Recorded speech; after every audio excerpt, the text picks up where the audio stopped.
My name is Ken Cowell. Yep. And welcome to Adventure Bay. Purpose of painting these pictures is the major weather event in Adventure Bay in 1909. Natal Queen was a bark, some 300-ton big ship. It came in to collect timber from our local sawmill, Adventure Bay sawmill, and got caught up in the weather. The owner of the sawmill, who also owned the jetty, said to the captain, Captain Shimmons, you should move away from the jetty. The weather's getting bad.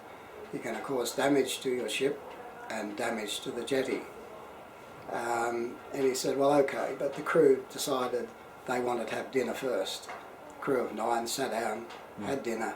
The weather changed really, really bad. The end was that the ship got caught there, couldn't get away out to open sea, and started to be buffeted around in the bay, and it hit the bottom.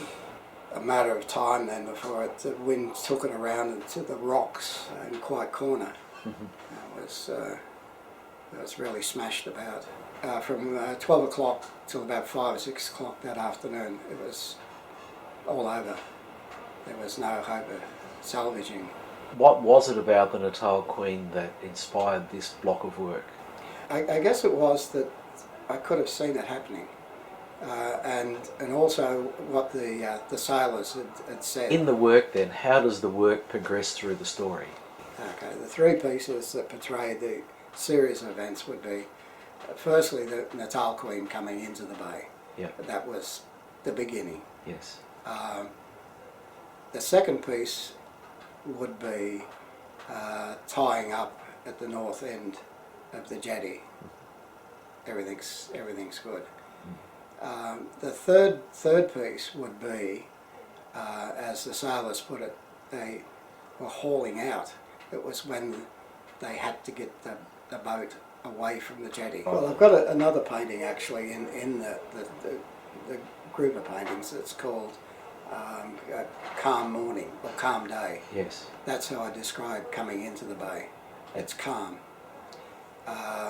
and tying up at the jetty, at the north end of the jetty, is in expectation of things going well.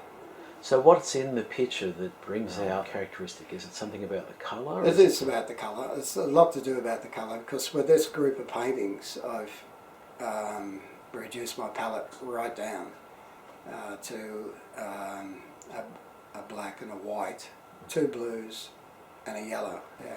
And it took me ages to find the right yellow to work. It's an Indian yellow. Yeah. Indian yellow, I use Indian yellow, Prussian blue, Tasman blue, ivory black, titanium white, and that's it. Of the series, there's a number of works about the light in the bay that are really quite powerful works. Well, so what was the light in the bay? Well, the light in the bay is another story. So what's that story? That story is the boats that come into the bay at present. Yeah.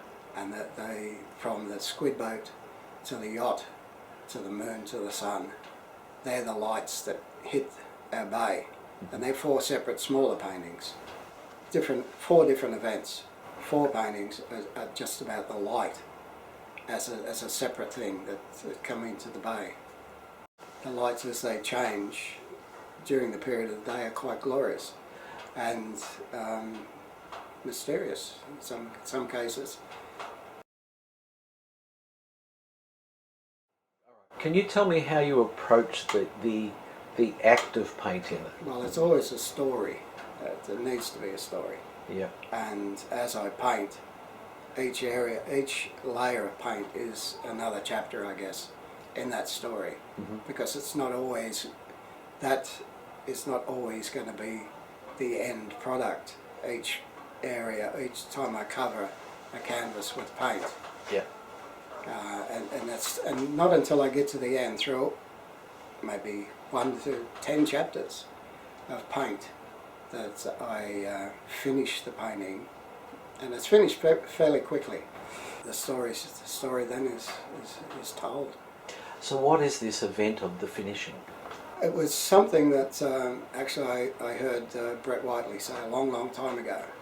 And he was looking at one of his paintings and he said, this will either make or break. It'll be great, it'll be rubbish.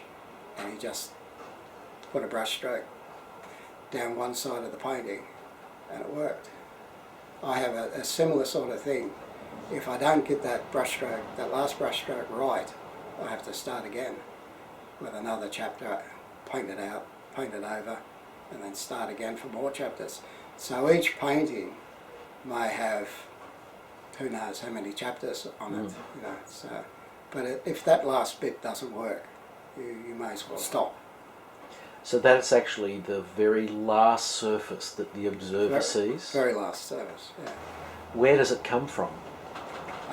That's a good question. It's either emotional or intellectual, I'm not quite sure, but it needs to be done. You just can't leave it, it's too safe. Yes. Yeah, the painting's too safe, you need to do something about it. I start and I work from about 9 till 3. Every day. Every day? Every day. Yeah. That's my time of painting. I'm not. I have certain things I do before 9, certain things I do after 3, but 9 to 3 is studio. It's painting or drawing, or I have an idea at the beginning. That idea mightn't stay all the way through the painting, as we talked about with chapters. So it's never set, as I said, until the end. And then I'll have to live or die by the end of the painting. It's worked or it hasn't worked, but for me there has to be an end, and that's that last bit. Can you tell me a little bit about your background? What's brought you to painting? Always been there. I've done lots of other things, but always been with art. As long as I can remember. There were people around like John Olsen and Billy Rose and Rod Milgate, lots of people around there who were forging away for art in Australia, and they're artists. And I think people are starting to think back to those days as being the time for art in Australia. And it was a good time for artists to talk to each other too. Yeah. I have a degree, a diploma in fine art. A lot of people have a lot more things now. Yes. In those days it was, you got a diploma in fine art from East Sydney, wow. But you're an artist.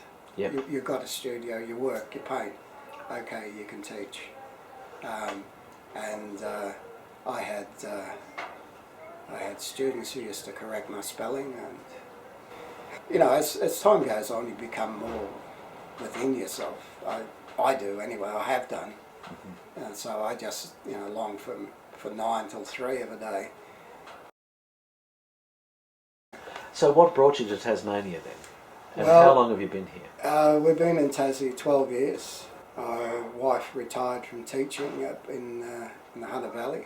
We'd heard about Bruny Island, and I said to my wife then, well, I'd like to be a salty sea dog, Irene. And it seemed like a good place, Bruny Island too. So 12 years ago we came to Bruny Island and haven't moved. So are you a salty sea dog now? Not at all. No, a failure at salty sea dog. But I have got a cat that I bought. But you do manage to capture some of the vision of the sea and some of its moods. Yeah, I just love it. I long to be these things that I'm not, and I think that's why I enjoy the sailors' conversations, and I'd like to be saying those things. You know, I haul the boat out and I pull the rope in and I did these things, but I can only do it through pictures. Yeah. So where do you see your work going from here? Well, I've got a lot more work to do with the bay. Yeah. There's more stories. There's more crews on ships, but I also have a bit of a longing for the city itself. A bit of when we leave Adventure Bay, when we leave Bruny Island, which we will eventually, it has to be into the city, because I'm interested in the city life, portraying aspects of the city. So.